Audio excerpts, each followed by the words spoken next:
Good morning. God is good and his mercy endures forever. I hope, trust, and I pray that everyone is doing well on this wonderful Tuesday morning. On today, I want to ask you a question, and the question is, um, how are you filled? Are you filled with the Holy Spirit? Are you filled with God's Word? What are you filled with? Bible tells us in Matthew chapter 5 and in verses 6, blessed are they who hunger and thirst after righteousness, for they shall be filled. And I want to encourage you and tell you that you need to be filled on God's word.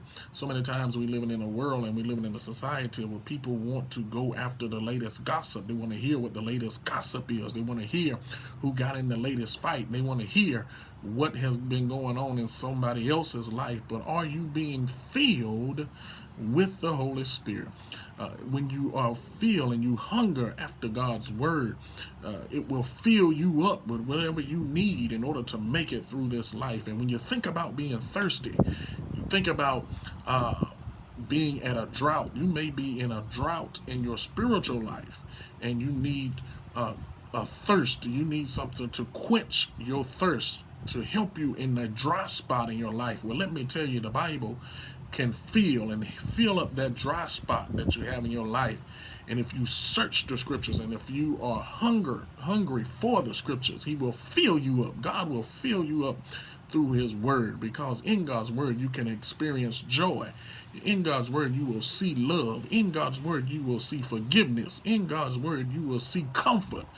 But it's only if you hunger and search and are thirsty for righteousness.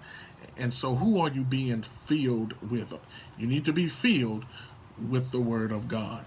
And so spend some time alone with God. Spend some time in his scriptures, in his word, so that you will know how to live and what he expects and how he wants us to behave.